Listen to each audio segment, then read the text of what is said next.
Hello and welcome back to the Villa View for a match preview. This weekend is Sheffield United at Villa Park, which play on Friday night, James. We're both going to be there. What are you thinking?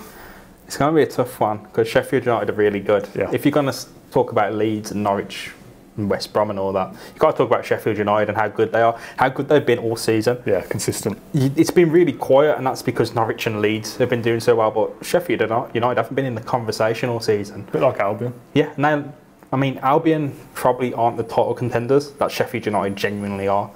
I think over the course of the season, they've done so well and they haven't looked any sign of dropping off. They've lost a few games here and there, they've drawn a few games, they've stumbled. But, for the most part of the season, there's been no real part where you went, they're not good enough. The team, I don't know how they're doing it. It's like they're getting something more than is possible. Yeah. They've got the right mix, and the way they play football, it just looks so stupid how every other team in the Championship is trying to find the best way to do things, and it looks like Sheffield United have found that. Is that down to Chris Wilder and what he brings to the table? Well, He's a good manager, isn't he? I think it was you who I showed that small short documentary about, and he was a Sheffield United fan.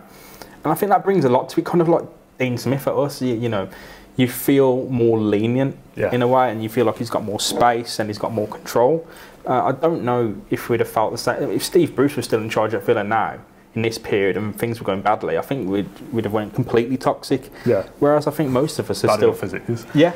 I think most of us genuinely are still feeling quite positive about things and can take an optimistic approach. Yeah. And I think that comes with the territory. We know Dean Smith isn't here just to be here. He's here to do his job, and because he's a Villa fan, he wants to see us succeed. I think the same is at Sheffield United. They've got a manager who genuinely believes in the club and wants to do the job there, nowhere else. He doesn't want to lose his job and do it again at, say, Huddersfield if they come down next season and lose their manager. He doesn't want to do it anywhere else bar there. I feel the same about Dean Smith. I don't think he probably thought he'd ever have the opportunity to manage Villa when he was at Warsaw, but these paths have collided now. And now in Chris Wilder, we see a guy really gunning for it with the team he loves, playing football he loves, with players he likes. How much did you see of the Reading game? I know that I saw some of your tweets updating fans to the game. That's pretty much how I kept up to date with it, to be honest. So I'm not fully clued up on how we played, but I mean, we don't want to talk about it too much because we're filming this before the podcast, although the podcast will have gone up before this was, so we're in a weird position. So Dan and Chris will have talked about the Reading game in detail. They were both there, so we don't want to go too heavy on it. Generally, it's not a great result, is it? It's not a great result, but I think a lot of the criticism comes from people who weren't watching the game. Not There was only 2,000 or so people there, and you could only watch if you're outside the UK or found a way to watch through a stream or link, and not many people could do that. The amount of questions I fielded about that, I know for a fact, not many people could do that. So there's a lot of criticism coming from people who just didn't see the game. Fair enough, if you've seen the highlights, I think we've all seen the highlights, then you can go through it. But 90 minutes after the game, if it's a game you've not watched, it's a bit hard to do that. The result probably takes away from the performance. The performance all round it wasn't bad. I think another time, another day, Villa win that match, and they made the chances to win that match. They really did. Didn't we? Yeah, we hit the bar, and their keeper come up with a wonder save, and sometimes that happens. Look, Tammy Abraham has been finishing quality chances all season. Maybe overperforming to an extent. Not to say that he's bad or not capable of scoring those goals, but there's a certain level of overperformance, and sometimes that balances out. And that balances out in games like Reading, where you get a chance on the plate and you're not unable to bury it. And most games you do that. In most games you score chances you probably don't deserve. So it balances out at some point. And I think probably balanced out against Reading. But overall, the team looked like they'd improved. Yeah. And one thing in particular is the defence. It looked a lot better, and that's with Neil Taylor, Tommy Alfick, and Alan Hutton in 3 people who are in it week in and week out. And we'll come on to the Tyrone Mings incident shortly. I mean, we could probably do a whole video about that, to be honest. The sort of general consensus I saw on Twitter was that the defence wasn't the issue against Reading. It was that possibly the midfield and the strikers didn't take the chances that we were creating. It was the rest of the team that didn't quite click against Reading. Yeah, I mean, we made the chances to win the game. So maybe it's not a case of any aspect of the team underperformed. Maybe we just didn't finish that one chance. Yeah. A 1-0 win away at Reading, fighting for their lives, and they're playing a lot better than they were. You have to take that into account. They're not the pushover team they probably were. Before the new manager came in. So I think you have to look at that and say Villa made the chances to win, and their players stepped up to stop them chances. That, in my mind, is a perfect result to be a draw. If you're going to create the chances to win the game, and their team is going to be capable of stopping those chances, it's a draw all day. So no, I don't really buy into it. I think if you have to blame anyone, you have to blame Alfie and Abraham for missing their chances. And how can you do that? You can't. It'll be grossly unfair to do that because Alfie's a defender, getting his head on the ball. I'm not going to blame him for hitting the bar because that's close enough. Yeah, that's pretty. He beat the keeper for it. That's he made that chance and unlucky. Abraham, you blame him. You have to blame him, but I can't do that. If you're going to blame someone, it's him. But I'm not going to sit here and blame the guy with 19 goals. Talking of a guy with 19 goals, a lovely segue, James. Beautiful setup. Billy Sharp's got 19, David McGoldrick 11, 30 goals between them. Comments I've had on Twitter this afternoon is stop both of them. We've got a good chance, but how easy is it to stop two strikers who've got 30 goals between them? The thing, Sheffield United won't have Scott Hogan. Yeah. They didn't play him last time, so it doesn't matter. He didn't come off the bench, do you? I don't think. But the issue is that they have an all-terrain attack. You can switch out 4 different players, 4 quality championship strikers. They got Gary Medine on the bench, so if they want to launch the ball, they can launch the ball. If they want to play it on the floor, they can play it on the floor. If they want to play one-touch football, high tempo, low tempo, they can do whatever they want because they've got four genuine. On their day, each of those strikers is good enough on their own, and I've got all 4 of them. In theory, yeah. It's kind of like Villa back, when we first got relegated, when we had Hogan, McCormack, Codger, and even Gabby.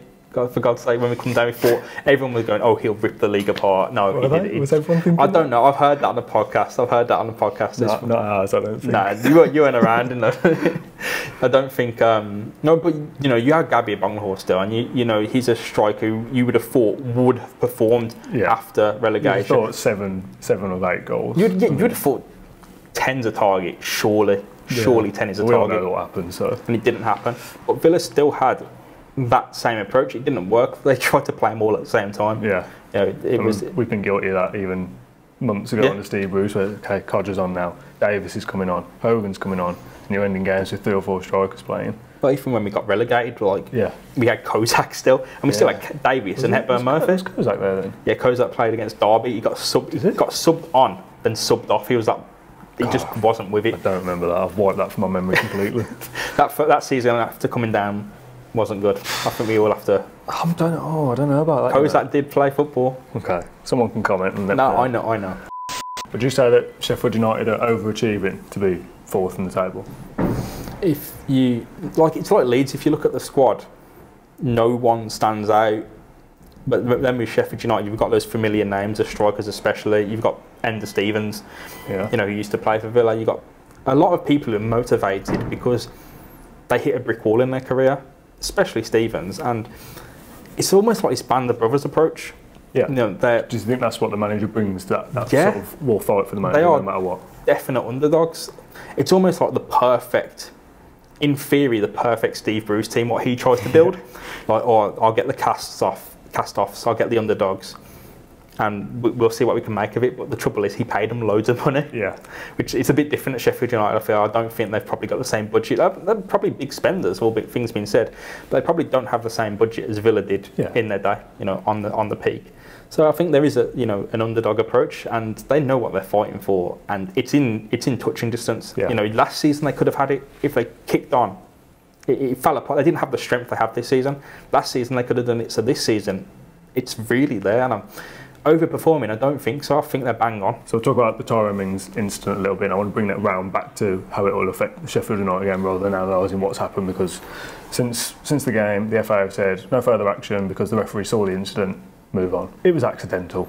Yeah, but wasn't it? I think you look at it and he's a big 6'5" bloke. The incident happens in 2 seconds or something.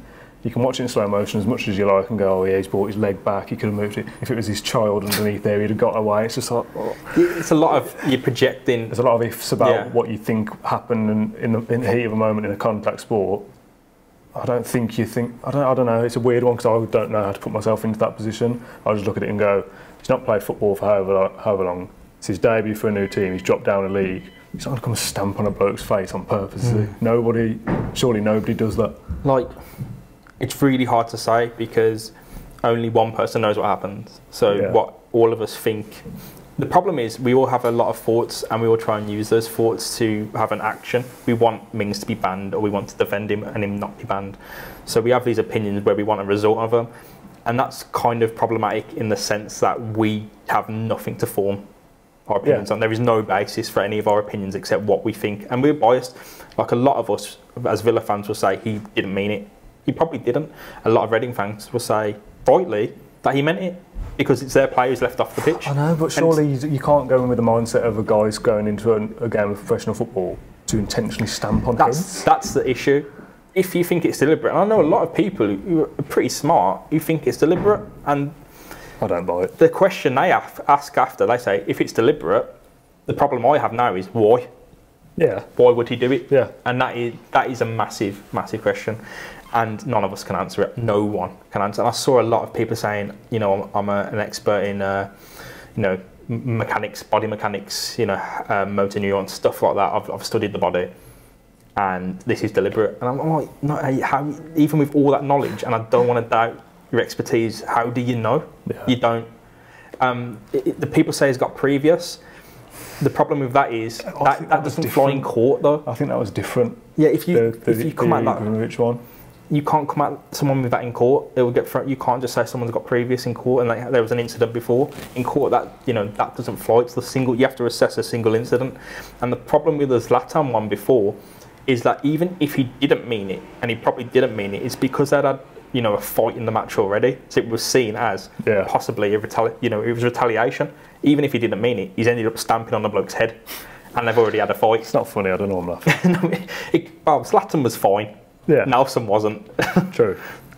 So do you think that's part of the argument? Let's say this whole situation happens exactly the same. Mings' body movement is exactly the same, but he lands on his arm and he gets a little bruise and that's it. Do you think the injury that it just happens to be that it was his head that he fell onto, that's what makes it worse? Your natural opinions towards it are going to be influenced by the fact of how much damage it caused. Yeah. But regardless, he still landed on a bloke's head, and that is the worst case scenario. Like, I think going back to the FA thing, they should have definitely looked into it. That's their silly rules. Even if they want to chuck it out, even if you're going to say nothing's going to happen, that ruling is stupid because we have a bloke there whose face could have been crushed, quite literally. Basically, yes, pretty much. Oh yeah, sliced up. It's bad. It's probably not as bad as his wife made out on Twitter, like he was dying, but. That's their privilege to have that, really, but he's the bloke. At the end of the day, he's the bloke who's had his head stamped on. It's another human being, isn't it? He's got cut up pretty bad in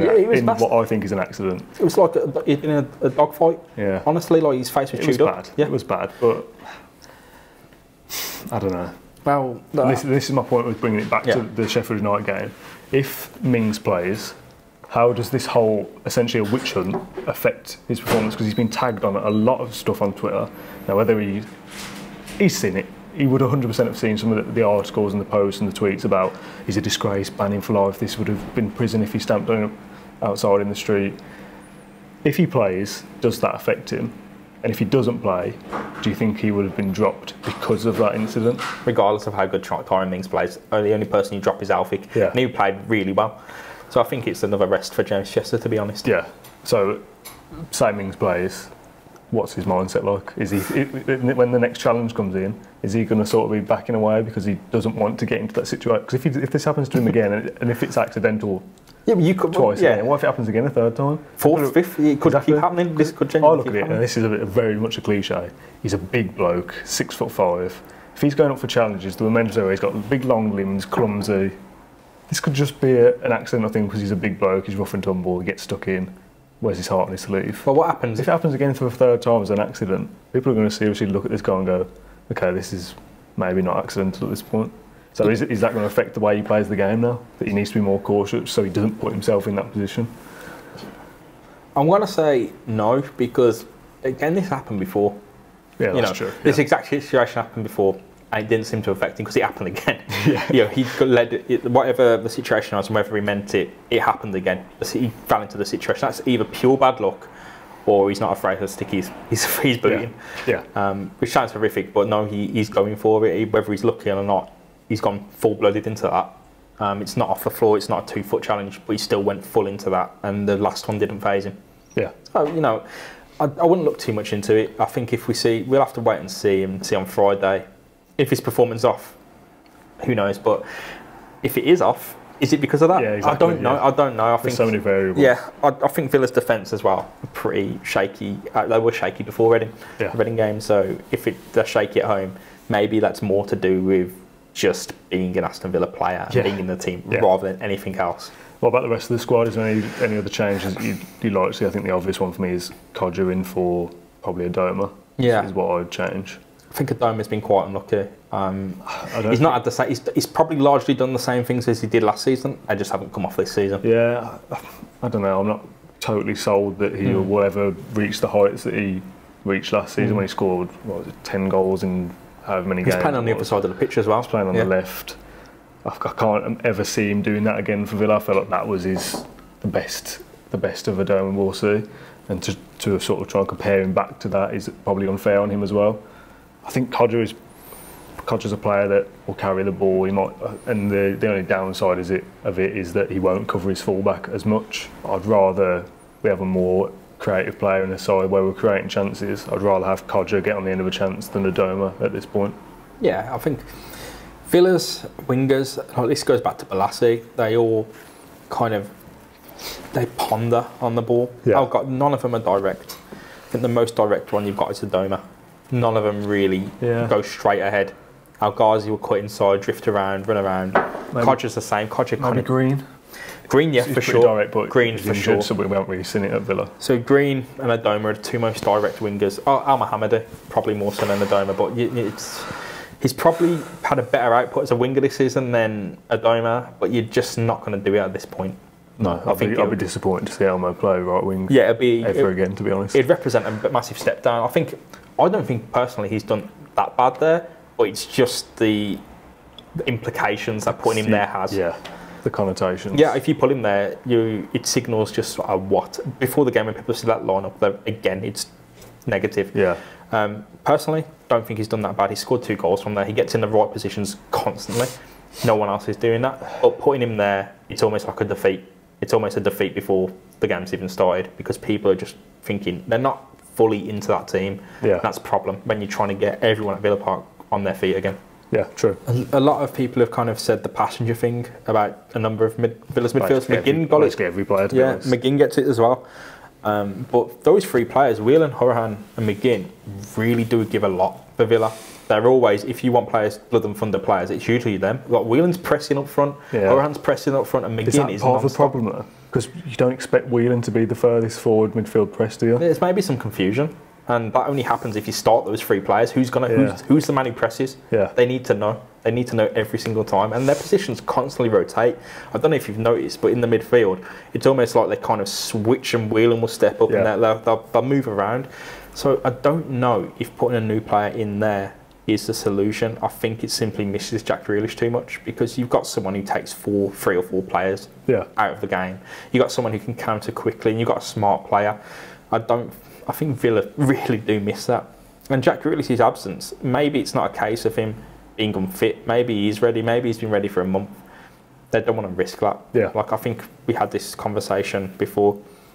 They don't want to risk that, and even if it means he doesn't play against Sheffield United, it's because they want a fit Jack Grealish to finish the season and know that what they've done hasn't impacted on that. Yeah, because if Jack Grealish is rushed back and gets injured again in a few weeks, which is a very, very good possibility, and say if he gets injured for 2 months or whatever, and this is worst case scenario pretty much. If he ends up going in the summer because Villa don't get promoted, Jack Grealish might not play more than another 5 or 6 games for Villa if he gets injured again. So I feel like it's better to wait till he's fully fit and ready, raring to go. Then you chuck him back in and he plays the rest of the season, hopefully without further injury. I mean, he could still get injured, obviously. And he gives his all for however long he's here, and hopefully, just hit my mark, hopefully that's enough to get us promoted. If it isn't, he's done what he's done, and if someone comes in for him, then we can't hold him back another year, can we? Talk to me a little bit about El Ghazi. I feel like a player who, if he gets 10 or 15 games in a row playing in the same position, we'll see what he can offer. I feel like he's probably suffering a bit from inconsistency of where he's playing, if he's playing, sub appearances, in and out. Yeah, it's not ideal, is it? I think he's a player that we'll see the best out of if he just keeps playing. Yeah, I think like... Why are you laughing? It's just the comments about him, like you see on Twitter, he ain't got it, is this, is that. I think he's a good player. He's a good player. Yeah, he makes things happen. He's not always the best player, but he still makes things happen. And we don't really, with Balassi gone, with Green out injured, there's pretty much him and Kodja, and they both go on and off the ball quite a lot. Yeah. So I think you've got to stick with one. And I hope it's El Ghazi. I'd like to see both though play one on the weaker side. Yeah. I think Kodja played right wing for Bristol. I think. Well, you know, if that's a plan, that's a plan. But I think Dean Smith probably favours the stronger foot. Yeah. On each side. I don't even know what foot El Ghazi is. I know he's a left-sided right player. Footed, I think. Young. Wow. Okay, I thought he had a left foot. I don't know. Like the couple of goals he scored against Albion and Forest were right-footed, I think. But El Ghazi, I think he needs a good run in the team, a solid run in the team, because he's a developing player and he can be our player. I think buy him, take the option to buy him because it's cheap and he's fairly decent. If you can identify someone who's better, and I can't off the top of my head, go for him. Are you looking at me then, like you were about to ask me for a left-sided? Do you want a left-sided player? I've got no options. It's Andre Green. But you can play both. You know, you need these players around. El Ghazi's young, he's decent, he's got a bit about him. Kodja's getting older. Yeah. And we have to appreciate. Possibly could not be here next season. He's got 6 or so goals this season. I think that's good, but it's not the output we bought him for. We bought him to be the Tammy Abraham type up front with 19 goals. But we're not playing him up front because Tammy Abraham's doing so well. He didn't really deliver up front last season, did he? I think he got a penalty. He was so injured and off the boil, and I think that's it. And I hate to say, he was amazing, like in that first season. So I hate to see him get shunted out to the wing because he don't really fit or belong there. But that's the way it is, and Hogan's gone for that same reason. Yeah. Tammy Abraham's just too good, and that's what we'll take from this season, I guess. Yeah. Wrap up with a prediction because that light is going to give at some point. Yeah. So what are you thinking? Aston Villa, Sheffield United. Give me a scoreline. You know what? It's hard because Sheffield United is so good and Villa have been so kind of bad. Yeah, they have been bad. They are, well, if not bad, at least not good enough. Yeah, and they haven't performed. Basically the same thing, isn't it? No, not really, because you can not turn up on the day or just be genuinely good. And they're not awful. They just have so much go against them. Some soft shots they're in. You know, I think they've just had a mountain of bad luck as well. Some of them shots, going back to Hull, bad shots. So they're letting some crap efforts, man. So yeah, if Sheffield United want to try, I think we might give out, and it might be about 3-2 to them. But I'm going to be positive. I'm going to say 2-1 to Villa because if you're going to turn around the season, it needs to happen now. Yeah. Against this team. You need to beat teams like this. Yeah, like I said, I asked for some tweets before, and I was going to read some out, but I haven't. It was more just sort of me taking in some information about the game so I could steal it. I feel like if you stop Sheffield United's main men, you're going to have some kind of chance. I think How'd you stop them? Yeah, I know. I know. I feel like realistically, we're probably in front of the draw. I think it'll be a goal-scoring draw though, 1-1, 2-1. I almost feel like this is a point I've robbed because I know I've just seen it. I know you just... we turn up against the big teams. We beat Derby, Middlesbrough. Could have beat Leeds. There's people like Hall and Reading that we're not picking up points against Wigan. So I feel like it'd be classic Villa to just batter them, wallop them, 2 or 3-0. But realistically, I think we're in for another draw, so I'm going to go 1-1. I think it's fair. But if we turn up, you're always going to have a chance on you at home. Okay, we'll call it a day. Cool. Done. See you later. I've got to do an outro. Where are you going? So thank you very much for watching this video. If you enjoyed it, subscribe to the YouTube channel and like this video. Let us know your thoughts in the comments box below. I'd also like to say a quick thanks to Barks and Lee from Barks as well, who a big Villa fan, watches the Villa View. I did a job here actually at Barks just before Christmas and we were in a bit of a hole for where we wanted to record. Didn't want to do it outside in this weather, so I sort of dropped Lee a message last minute and said, do you mind if we use somewhere in the studio? And he kindly gave us an hour or so to come in and film in this nice little set. So big thanks to Barks. If anyone's interested in graphic design and things like that, I'll leave their link in the description below. Thanks for watching this video. Subscribe to the channel and up the Villa. Thanks very much.